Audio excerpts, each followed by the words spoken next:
Before starting today's class, a quick reminder that we have an application. Application की link आपको description में मिल जाएगी, वहां से आप इसे डाउनलोड कर सकते हैं. आप प्ले स्टोर से भी इसे डाउनलोड कर सकते हैं एंड ऐप स्टोर से भी इसे डाउनलोड कर सकते हैं. जैसे आप एप्लीकेशन डाउनलोड करेंगे आपको लॉगिन करना होगा. लॉगिन करने के बाद आप स्टोर पर क्लिक कर सकते हैं. स्टोर में आपको कोर्स लिस्ट मिलेगी. इस कोर्स लिस्ट में से आप अपना डिजायर्ड कोर्स सेलेक्ट कर सकते हैं एंड एनरोल कर सकते हैं. फॉर एग्जाम्पल, अगर मैं फोरेंसिक साइंस नेट की प्रिपरेशन कर रही हूँ तो मैं फोरेंसिक साइंस नेट का कोर्स सेलेक्ट करूंगी. अगर मैं क्रिमिनोलॉजी की प्रिपरेशन कर रही हूँ तो मैं यूजीसी नेट क्रिमिनोलॉजी का कोर्स सेलेक्ट करूंगी. अगर मैं मास्टर्स की प्रिपरेशन कर रही हूँ और मुझे सेमेस्टर क्लासेस चाहिए तो मैं सेमेस्टर क्लासेस का कोर्स चूज करूंगी. फोरेंसिक के फील्ड में जितने भी entrance examination, BSc entrance examination, MSc entrance examination के कोर्सेज भी अवेलेबल हैं.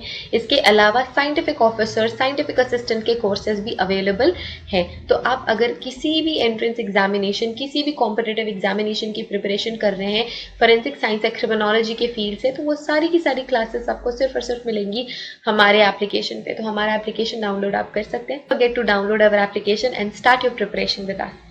So basically we have two types of courses in our application, video lecture course and study material course. So video lecture course में आपको सारी की सारी चीजें मिलती हैं. Video lectures, PDF, study material, mock test, previous year question paper, everything. Study material course में आपको सिर्फ और सिर्फ study material, previous year question papers और मॉक टेस्ट मिलते हैं. वीडियो लेक्चर्स उसमें इंक्लूडेड नहीं होते हैं. So that's the basic difference between video lecture course and study material course. So it's clear now. You can join these classes according to your preparation and start preparing with us. Hello everyone, welcome to today's class. और आज की class में हम पढ़ रहे हैं basics of everyday chemistry. ठीक है, जितने भी इम्पोर्टेंट कॉन्सेप्ट्स हैं, बेसिक्स हैं एवरीडे केमिस्ट्री के, वो हम आज के लेक्चर में पढ़ेंगे. ठीक है, सो आज का सेशन शुरू करते हैं. ये समझेंगे ड्रग्स क्या होते हैं, मेडिसिन क्या होती है, थेरेप्यूटिक इफेक्ट क्या होता है. ओके, सो ड्रग, आपको ये देखना है कि व्हाट इज ड्रग. जब कभी भी हम ड्रग वर्ड सुनते हैं या टीवी में सुनते हैं तो हमेशा हम एक इमेज क्रिएट करते हैं जो कि एक बुरा इफेक्ट क्रिएट करने वाला सब्सटेंस होता है. ठीक है, so drug is something really bad and people abuse it. हमने यही सुना है कि लोग नशे करते हैं तो वो ड्रग कहलाते हैं, बट ऐसा नहीं है. हम अभी यहाँ पे डिफरेंस देखेंगे ड्रग और मेडिसिन में. WHO ने भी ड्रग की डेफिनेशन बताई हुई है, मेडिसिन की डेफिनेशन बताई हुई है. ठीक है, सो WHO ने भी डिफरेंशिएट किया है. WHO ने ड्रग मेडिसिन को डिफरेंशिएट किया है, ड्रग पॉइजन को डिफरेंशिएट किया है. बट अभी हम WHO की जो WHO का डेफिनेशन है उसके साथ नहीं जा रहे हैं. हम अभी यहाँ पे basic information, basic definition cover कर रहे हैं. ड्रग क्या होता है? Drugs are low molecular mass substance which interact with target in the body and produce biological responses. ठीक है, अब हमको यहाँ पे क्या समझना है? बहुत ही सिंपल सा सेंटेंस है ये, बहुत ही सिंपल सी बात है कि ड्रग एक लोअर मॉलिक्यूलर मास वाला सब्सटेंस है जो क्या करता है? इंटरैक्ट कर रहा है. सबसे पहले तो इंटरैक्ट कर रहा है. किससे इंटरैक्ट कर रहा है? टारगेट. ठीक है, टारगेट से इंटरैक्ट करता है बॉडी में एंड फिर बायोलॉजिकल रिस्पॉन्स प्रोड्यूस करता है, वो कहलाता है ड्रग. ठीक है, मेडिसिन क्या है? फिर कंपैरेटिव वे में पढ़ेंगे. Medicine are chemicals that are useful in diagnosis, prevention, treatment of some disease. ठीक है, किसी डिजीज के डायग्नोसिस मतलब पता लगाना, प्रिवेंशन किसी बीमारी से बचाना, और अगर वो बीमारी हो गई है तो उसकी ट्रीटमेंट के लिए जो भी आप केमिकल्स यूज करोगे उन्हें हम कहते हैं मेडिसिन. ठीक है, हमने ड्रग्स किसको कहा? ड्रग लोअर मॉलिक्यूलर मास वाला सब्सटेंस होता है जो कि अपने टारगेट से इंटरैक्ट करता है और बायोलॉजिकल रिस्पॉन्सेज प्रोड्यूस करता है. ठीक है, सो ये हुआ ड्रग. मेडिसिन क्या है? मेडिसिन हम यूज कर रहे हैं वो सारे केमिकल्स किसी भी तरीके की डिजीज को डायग्नोस करने के लिए, किसी भी तरीके की डिजीज को प्रिवेंट करने के लिए एंड किसी भी तरीके की डिजीज की ट्रीटमेंट के लिए हम केमिकल्स को यूज करते हैं, तो वो कहलाती है मेडिसिन.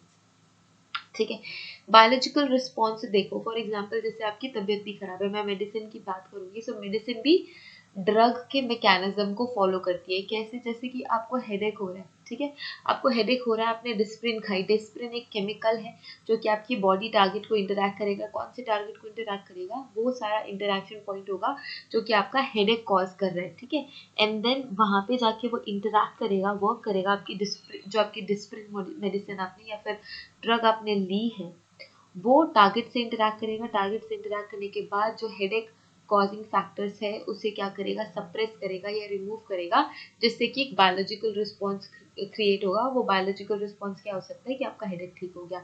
सो जो मेडिसिन है वो भी ड्रग के कॉन्सेप्ट्स फॉलो करती है. लाइक ड्रग का सेम यही फंडा होता है कि वो इंटरैक्ट करती है अपने टारगेट बॉडी ऑर्गन से, हमेशा एक टारगेट पे अफेक्ट करेगी और बायोलॉजिकल रिस्पॉन्स क्रिएट करती है। तो वो हो गया ड्रग।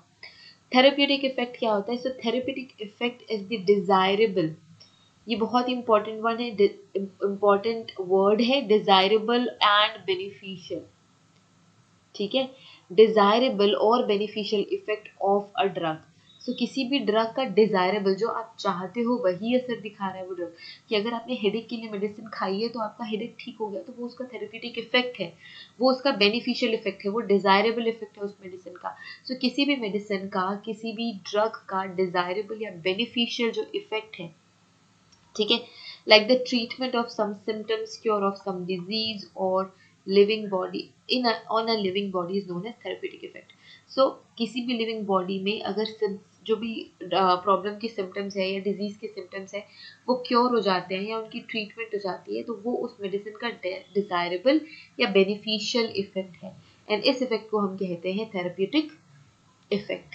ठीक है, अब हमने देखना है कि ड्रग का क्लासिफिकेशन हम कैसे करते हैं। तो यहाँ पे मैं लिख देती हूँ drug classification.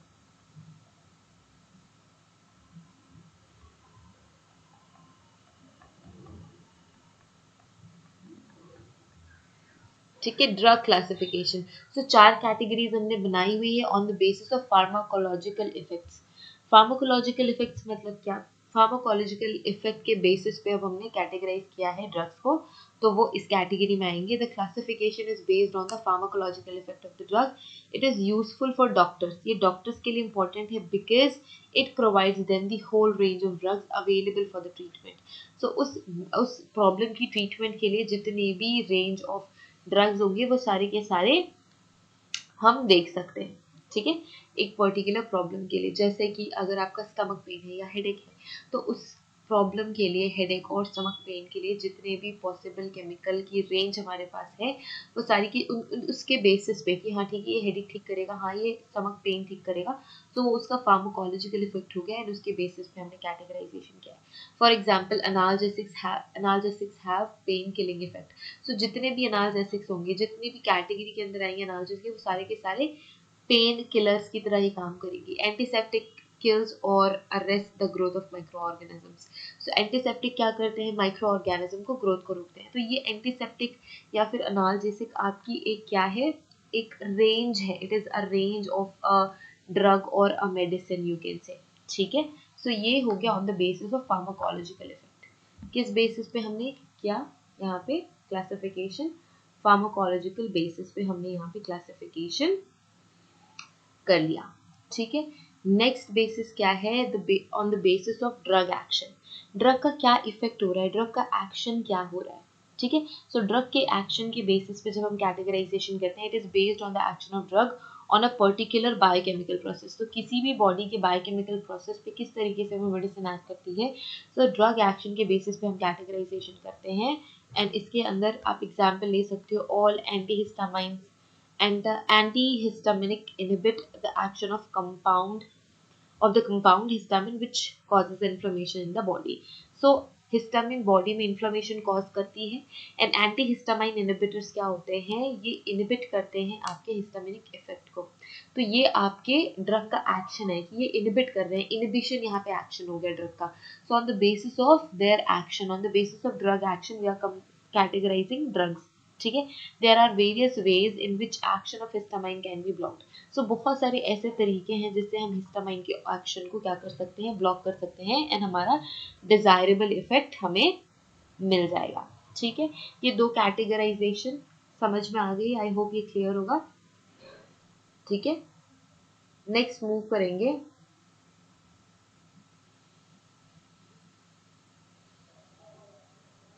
Okay, so now fine, next जो क्लासिफिकेशन है, it is on the basis of chemical structure. So अभी तक हमने क्या इनका फार्माकोलॉजिकल इफेक्ट कि ये किस तरीके से काम करते हैं उस बेसिस पे हमने कैटेगराइजेशन कर लिया, ड्रग के एक्शन के बेसिस पे कैटेगराइजेशन कर लिया। अब हम केमिकल स्ट्रक्चर के बेसिस पे और मॉलिक्यूलर टारगेट, बॉडी में टारगेट के बेसिस पे इन केमिकल स्ट्रक्चर के बेसिस पे कैटेगराइजेशन कर रहे हैं।